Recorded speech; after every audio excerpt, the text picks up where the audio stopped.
So hi friends, welcome back to widget master. ഇപ്പോൾ 100% പറയാൻ സാധിക്കും, മാർവൽ ഈസ് ബാക്ക്. മാർവൽ തിരികെ വന്നിരിക്കുന്നു.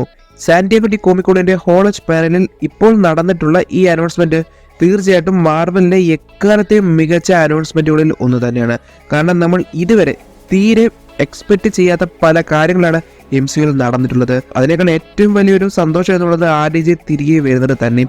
സോ എന്തെങ്കിലും നമ്മൾ ഇന്നത്തെ വീഡിയോ നോക്കാൻ പോകുന്നത് മാർവലിന്റെ ഈ ഹോളജ് പാനലിന്റെ അനൗൺസ്മെന്റിന്റെ ഫുൾ ബ്രേക്ക് ഡൗൺ തന്നെയാണ്. സോ അതുകൊണ്ട് തന്നെ നമുക്ക് വീഡിയോയിലൂടെ അടക്കം വരുമ്പോൾ നിങ്ങൾ എൻ്റെ ഈ ചാനലിലെ വീഡിയോ അവർ കാണുന്നെങ്കിൽ ഈ ചാനൽ ഒന്ന് സബ്സ്ക്രൈബ് ചെയ്ത് പറയാൻ എന്നെ ചെയ്യുക. ഇതിനെപ്പോൾ പൊരുവിട്ട് നിങ്ങളുടെ വിഷയം എന്താണ്?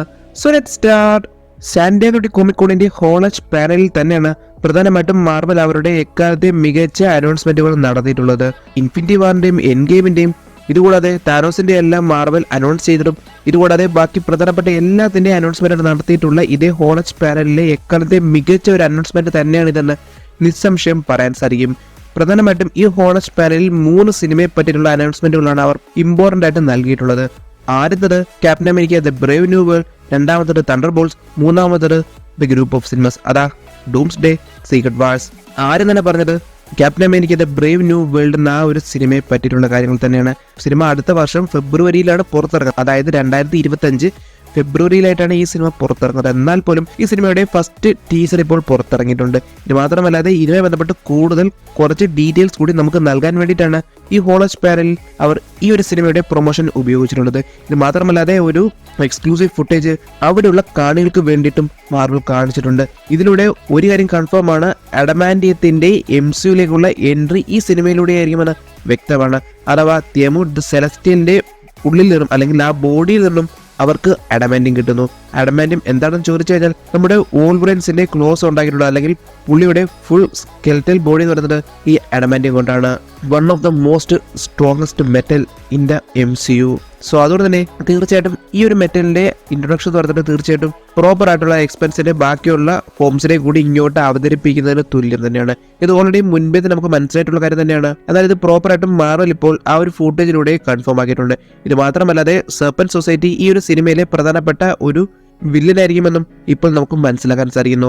മുൻപേ തന്നെ ഇതുമായി ബന്ധപ്പെട്ട ഒരു വാർത്ത വന്നിരുന്നു. എന്നാൽ പോലും പിന്നീട് അത് വലിയ രീതിയിൽ ചർച്ചയാകാതെ പോയിരുന്നു. എന്നാൽ ഇപ്പോൾ ഈ ഫ്യൂട്ടേജിലൂടെ അല്ലെങ്കിൽ അവർ നടത്തിയിട്ടുള്ള ആ ഒരു പ്രോഗ്രാമിലൂടെ സെർപ്പന്റ് സൊസൈറ്റിയുടെ ആ ഒരു ഇൻട്രൊഡക്ഷൻ പ്രോപ്പറായിട്ടുണ്ടെന്ന് നമുക്ക് മനസ്സിലാക്കാൻ സാധിക്കുന്നുണ്ട്.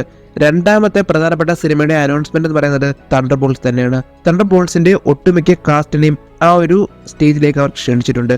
അതിൽ റെഡ് ഗാർഡിയൻ ഫുൾ സ്യൂട്ടിൽ വന്നിട്ടുണ്ട്. എന്നാൽ ബാക്കിയുള്ളവരെല്ലാവരും തന്നെ നോർമൽ രീതിയിലാണെങ്കിലും എത്തിയിട്ടുണ്ട്. US ഏജന്റ് ഉണ്ട്, ഗോസ്റ്റ് ഉണ്ട്, നമ്മുടെ വിന്റർ സോൾജർ ഉണ്ട്, അതുകൂടാതെ ബാക്കിയുള്ള പ്രധാനപ്പെട്ട പലരുമുണ്ട്. എന്നാൽ ഇവിടെ നിന്നും നമുക്ക് പ്രധാനപ്പെട്ട ഒരു വാർത്ത ലഭിച്ചിട്ടുണ്ട്. ആരാണ് അവഞ്ചേഴ്സ് ടവർ വാങ്ങിയിട്ടുള്ളത് എന്ന്. അത് മറ്റാരുമല്ല, വാലന്റീന ഡി ഫൊണ്ടൈൻ തന്നെയാണ്. പുള്ളിക്കാരിയാണ് അവഞ്ചേഴ്സിന്റെ ആ ഒരു പഴയ സ്റ്റാർക്ക് ടവർ വാങ്ങിയിട്ടുള്ളത്. അത് ഇതുവരെ നമുക്ക് ഉത്തരം കിട്ടാത്തൊരു ചോദ്യം തന്നെയായിരുന്നു. ഡോക്ടർ ഡൂം ആയിരിക്കുമെന്നും എന്ന് തുടങ്ങിയ പല രീതിയിലുള്ള വാർത്തകൾ വന്നിട്ടുണ്ട്. എന്നാൽ പോലും ഇപ്പോൾ അത് കൺഫേം ആണ്, വാങ്ങിച്ചിട്ടുള്ളത് വാലന്റീന ഡി ഫൊണ്ടൈൻ തന്നെയാണ്. തീർച്ചയായിട്ടും ഒരേ ഉറപ്പാണ്, പുള്ളിക്കാരി തന്നെയായിരിക്കും തണ്ടർ ബോൾസ് എന്ന ആ ഒരു ടീമിന്റെ ശില്പിയും. അത് ഓൾറെഡി നമുക്ക് മനസ്സിലായിട്ടുള്ള കാര്യം തന്നെയാണ്. പുള്ളിക്കാരി ഓൾറെഡി ഒരു ടീമിന് വേണ്ടിയിട്ടുള്ള റിക്രൂട്ട്മെന്റിൽ തന്നെയാണ്. അതിപ്പോൾ ഏറെക്കുറെ കൺഫേം ആയിരിക്കുന്നു. സോ അതോടെ തന്നെ തണ്ടർ ബോൾസ് എന്ന ആ ഒരു ടീം പൂർണ്ണ രൂപത്തിൽ നമ്മുടെ മുന്നിലേക്ക് വരിക തന്നെ ചെയ്യും. തീർച്ചയായിട്ടും ഇതുമായി ബന്ധപ്പെട്ട ഫുട്ടേജസും ഇനി വരാനിരിക്കുന്നതേ ഉള്ളൂ. ശേഷമാണ് മാർവലിന്റെ മികച്ച അനൗൺസ്മെന്റ്. കാങ് ദ കോൺഗർ ഇനി മാർവൽ സിനിമാറ്റിക് യൂണിവേഴ്സിൽ ഇല്ല. പകരം മാർവൽ ഡോക്ടർ ഡൂമിനെ മുന്നിൽ നിർത്താൻ പോകുന്നു. അഥവാ വിക്ടർ വാൻ ഡൂം ഇനി മാർവലിന്റെ ഏറ്റവും വലിയൊരു വില്ലനായിട്ട് വരാൻ പോകുന്നു. ഓൾറെഡി ഈ ഒരു കഥാപാത്രത്തിന്റെ കേപ്പബിലിറ്റിയും പവറും ഞാൻ നിങ്ങളോട് പ്രത്യേകിച്ച് പറയേണ്ട ആവശ്യമില്ല. മാർവൽ കോമിക്സിലെ എക്കാലത്തെ മികച്ച വില്ലനാണ് വിക്ടർ വാൻ ഡൂം. സോ അതുകൊണ്ട് തന്നെ ആ ഒരു കഥാപാത്രത്തിനെ സിനിമയിലേക്ക് കൊണ്ടുവരുമ്പോൾ അതിന് അത്രത്തോളം കെൽപ്പുള്ള ഡയറക്ടേഴ്സും വേണം. അതിനെ പ്ലേ ചെയ്യാൻ അത്രമാത്രം പൊട്ടൻഷ്യലുള്ള നടനും വേണം. തീർച്ചയായിട്ടും ഈ 2 ആവശ്യങ്ങൾക്കുമായിട്ട് മാർവലിന്റെ പക്കലുള്ള ഒരേ ഒരു ഉത്തരം അല്ലെങ്കിൽ ഒരേ ഒരു ടീം എന്ന് പറയുന്നത് പഴയ ടീമിനെ തന്നെ തിരികെ കൊണ്ടുവരിക എന്നത് തന്നെയാണ്. തീർച്ചയായിട്ടും മാർവൽ ഇപ്പോൾ ഈ കുറച്ച് കാലങ്ങളായിട്ട് ഉപയോഗിക്കുന്നത് ആ ഒരു നൊസ്റ്റാൾജിയ റീക്രിയേറ്റ് ചെയ്യുക എന്നുള്ളത് തന്നെയാണ്. ഓൾറെഡി ഡെഡ്പൂൾ ആൻഡ് വോൾവറിൻ സിനിമ കണ്ടിട്ടുള്ളവർക്ക് കൃത്യമായിട്ട് മനസ്സിലാക്കാൻ സാധിക്കുന്നു, നമ്മൾ ആഗ്രഹിച്ചവരെല്ലാം പഴയതുപോലെ സ്ക്രീനിലെത്തുമ്പോൾ നമുക്കുണ്ടാകുന്ന ആ ഒരു സന്തോഷം. നോവേ ഹോം തൊട്ട് തുടങ്ങിയതാണ് മാർവലിന്റെ ഈ ഒരു രീതി. എന്നാൽ ഇടയ്ക്ക് വെച്ച് മാർവൽ ഒന്ന് ട്രാക്ക് വിട്ടു പോയിരുന്നു. എന്നാൽ ഇപ്പോൾ വൻ തിരിച്ചുവരവാണ് മാർവൽ നടത്തിയിട്ടുള്ളത് എന്ന് നിസ്സംശയം പറയാൻ സാധിക്കും. സോ അതുകൊണ്ട് തന്നെ കെവിൻ ഫെയ്ഗി വരുന്നു, ഡയറക്ടേഴ്സിനെ പരിചയപ്പെടുത്തുന്നു. മറ്റാരുമല്ല, റൂസോ ബ്രദേഴ്സ് തന്നെ. The Russo brothers are back എന്നീ ക്യാപ്ഷനോട് കൂടി പുള്ളി അവരെ അങ്ങോട്ടേക്ക് ക്ഷണിക്കുക തന്നെയാണ്. ശേഷം villain announcement, doctor Doom, Victor von Doom, ശേഷം റൂസോസ് അതിൽ കേൾപ്പുള്ള നടനെ നമുക്ക് പരിചയപ്പെടുത്തുന്നു. ഏറ്റവും മികച്ച നടൻ തന്നെ വേണം ഈ ഒരു കഥാപാത്രത്തിനെ പ്ലേ ചെയ്യാൻ. ശേഷം നമ്മൾ കാണുന്നത് ഒരു ഗ്രൂപ്പ് ഓഫ് ഡൂംസ് അല്ലെങ്കിൽ ഡോക്ടർ ഡൂംസ് അങ്ങോട്ടേക്ക് വരുന്നതും അതിലെ പ്രധാനപ്പെട്ട ഡോക്ടർ ഡൂമായിട്ട് ഒരാൾ മുന്നിലേക്ക് വരുന്നു. ശേഷം നടനെ പരിചയപ്പെടുത്തുന്നു, മറ്റാരുമല്ല റോബർട്ട് ഡോണി ജൂനിയർ. മാർവൽ മൾട്ടിവേഴ്സിന്റെ കൃത്യമായിട്ടുള്ള ഉപയോഗം തന്നെയാണ് ഇവിടെ നിന്ന് നമുക്ക് നിസ്സംശയം പറയാൻ സാധിക്കും.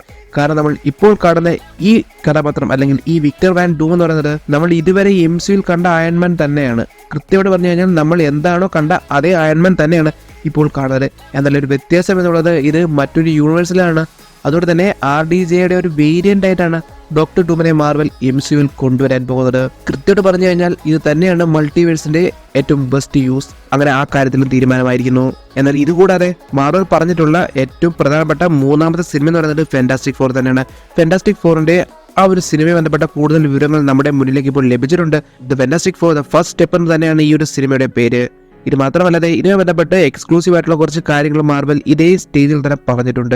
ഏറ്റവും വലിയ പ്രത്യേകത എന്നാൽ ഇനി വരാൻ പോകുന്ന ചൊവ്വാഴ്ചയാണ് ഇതിന്റെ പ്രൊഡക്ഷൻ സ്റ്റാർട്ട് ചെയ്യുന്നത്. എന്നാൽ പോലും കുറേയധികം ഡീറ്റെയിൽസ് ഇപ്പോഴേ അവരുടെ പക്കൽ ലഭ്യമായിട്ടുണ്ട്, അല്ലെങ്കിൽ അതിന്റെ വർക്ക് സ്റ്റാർട്ട് ചെയ്തിട്ടുണ്ട്, അല്ലെങ്കിൽ അതിന്റെ VFX വർക്കുകളും മറ്റും സ്റ്റാർട്ട് ചെയ്തിട്ടുണ്ട് എന്ന് നമുക്ക് ഏറെക്കുറെ പറയാൻ സാധിക്കുന്നു. പറയാൻ കാരണം ഈ സിനിമയുടെ ആ ഒരു സംസാരത്തിനിടയിലായിട്ട് തന്നെ ഗലക്ടസിന്റെ ഫസ്റ്റ് ഫുട്ടേജും അവർ കാണിച്ചിട്ടുണ്ട്. നമ്മൾ പഴയ സിനിമകളിൽ കണ്ടിട്ടുള്ളത് പോലെ ഒരു ക്ലൗഡ് രൂപത്തിലല്ല, മറിച്ച് ഒരു പ്രോപ്പർ സെലസ്റ്റിയൽ ബോഡിയിലായിട്ട് തന്നെയാണ് ഗലക്ടസിനെ മാർവൽ ഈ സിനിമയിൽ കൊണ്ടുവരാൻ പോകുന്നത്. നമ്മൾ ഇവരെ കണ്ടതിൽ നിന്നും തീർത്തും വ്യത്യസ്തമായിട്ടുള്ള ഒരു സ്ഥലത്തായിട്ടായിരിക്കും ഈ ഒരു കാര്യം നടക്കുന്നത് എന്നാണ് ഇപ്പോൾ നമുക്ക് മനസ്സിലാക്കാൻ സാധിക്കുന്നത്. ഒരു റെട്രോ ഫ്യൂച്ചർ എന്ന് വേണമെങ്കിൽ നമുക്കിതിനെ പറയാനും സാധിക്കും. ഇത് മാത്രമല്ലാതെ ശേഷം ഒരു കാര്യം കൂടി വ്യക്തമാണ്, ഇതേ ഫാന്റാസ്റ്റിക് ഫോർ തന്നെ ദ ഡൂം സ്റ്റേയിലും ഇതുകൂടാതെ സീക്രട്ട് വേഴ്സിലും വരുന്നുണ്ട്. അത് മാർവൽ കൺഫേം ചെയ്തിട്ടുണ്ട്. ഇത്രയും അനൗൺസ്മെന്റുകളെ മാർവൽ ഈ സാറ്റർഡേ കോമിക്കോണിൽ നടത്തിയിട്ടുള്ളൂ. എന്നാൽ പോലും ഇതിൽ നിന്ന് കിട്ടിയ ഔട്ട്പുട്ട് അങ്ങേയറ്റം വലുതാണ്. എന്തൊക്കെ തന്നെയായാലും ഒരേ ഉറപ്പാണ്, മാർവലിന്റെ എക്കാലത്തെയും മികച്ച അനൗൺസ്മെന്റുകളിൽ ഒന്ന് തന്നെയാണ് ഇതെന്ന് നമുക്ക് വീണ്ടും വീണ്ടും പറയാൻ സാധിക്കും. ആ ഒരു എക്സൈറ്റ്മെന്റ് ഇപ്പോഴും ഉള്ളിൽ നിന്ന് പോയിട്ടില്ല എന്നുള്ളത് തന്നെയാണ് ഇതിന്റെ ഏറ്റവും വലിയൊരു പ്രത്യേകതയും. കാണുന്നതിന് വിശ്വസിക്കാൻ പോലും സാധിക്കാത്ത രീതിയിലുള്ള വാർത്ത തന്നെയാണ് മാർവൽ ഒരൊറ്റ ദിവസം കൊണ്ട് പുറത്തു വിട്ടിട്ടുള്ളത്. ഇത് മാത്രമല്ലാതെ ഡെഡ്പൂൾ നമ്മൾ എന്ത് കണ്ടോ അതിൽ നിന്നെല്ലാം ഒന്ന് ഞെട്ടിയിരിക്കുമ്പോൾ ദാണ്ട അടുത്തത് ടിപ്പിക്കൽ മാർവൽ രീതി തന്നെ. എന്നാൽ പോലും ഇപ്പോൾ ആരാധകർക്കുണ്ടാകുന്ന ഒരു സംശയം എന്ന് പറയുന്നത് RDJ ഡോക്ടർ ഡൂമായിട്ട് വരുന്നുണ്ട് എങ്കിൽ അയൺമാനായിട്ട് വരാൻ ചാൻസ് ഉണ്ടോ എന്നുള്ളതാണ്. ഒരേ ഉറപ്പാണ്, റൂസോ ബ്രദേഴ്സ് ആണ്. RDJ ഡോക്ടർ ഡൂമായിട്ട് വരുന്നുണ്ട് എങ്കിൽ RDJ അയൺമാനായിട്ടും വരാനുള്ള ചാൻസ് ഏറെക്കുറെ കൂടുതലാണ് എന്ന് തന്നെ എനിക്ക് പറയാനും സാധിക്കും. കാരണം ഓൾട്ടർനേറ്റീവ് യൂണിവേഴ്സിലെ RDJയുടെ ഒരു വേരിയന്റ് ഡോക്ടർ ഡൂം ആയിട്ടുണ്ടെങ്കിൽ മറ്റൊരു യൂണിവേഴ്സിലെ RDJ തീർച്ചയായിട്ടും അയൺമാനായിട്ട് തന്നെ വരികയും ചെയ്യും. ഒരേ ഉറപ്പാണ്, എക്കാലത്തെ മികച്ച വില്ലനാണ് വരാൻ പോകുന്നത്. സോ അതുകൊണ്ട് തന്നെ എക്കാലത്തെ മികച്ച ആ ഒരു നായകനും അല്ലെങ്കിൽ ആ ഒരു ഹീറോയും അവിടെ ആവശ്യമാണ്. അതാരൊക്കെയാണെന്ന് ഞാൻ നിങ്ങളോട് പ്രത്യേകിച്ച് പറയേണ്ട ആവശ്യമേ ഇല്ല. ഒരേ ഉറപ്പാണ്, ഡെഡ്പൂളിൽ നമ്മൾ കണ്ടിട്ടുള്ള ആ ഒരു കഥാപാത്രങ്ങളുടെ എല്ലാം തിരിച്ചുവരവ് തീർച്ചയായിട്ടും ഒരേ കൂടി വ്യക്തമാക്കുന്നു. പഴയ അവഞ്ചേഴ്സ് ടീമിനെ പൂർണ്ണമായിട്ട് കൊണ്ടുവരാനും ഇവർക്ക് സാധിക്കും. സോ അതുകൊണ്ട് തന്നെ ഒരു അവഞ്ചേഴ്സ് അസംബിൾ കൂടി കാണാൻ എല്ലാവരും കാത്തിരിക്കൂ. സോ അതുകൊണ്ട് തന്നെ നമുക്ക് ഇന്നത്തെ ഇവിടെ അവസാനിപ്പിക്കാം. സോ അതിനോട് ഇഷ്ടപ്പെട്ടാൽ തീർച്ചയായും ലൈക്ക് ചെയ്യുക. അതോടൊപ്പം നിങ്ങളുടെ ഒപ്പന നിർദ്ദേശങ്ങളും ഇവിടെ കമന്റ് ബോക്സിൽ രേഖപ്പെടുത്താം. നിങ്ങൾക്ക് നിങ്ങളുടെ ഫാൻ തിരസും പ്ലോട്ട്സും ഇവിടെ കമന്റ് ബോക്സിൽ രേഖപ്പെടുത്താം. ഇനി ഇതിന്റെ എപ്പിസോഡിൽ നമുക്ക് ഡീറ്റെയിൽ ക്ലിയർ ആയിട്ടും ബ്രേക്ക് ഡൗൺ ചെയ്യാൻ പ്രതീക്ഷയോടെ എൻ്റെ വരാമൽ യു വാച്ചിങ് വിഡ്ജറ്റ് മാസ്റ്റർ.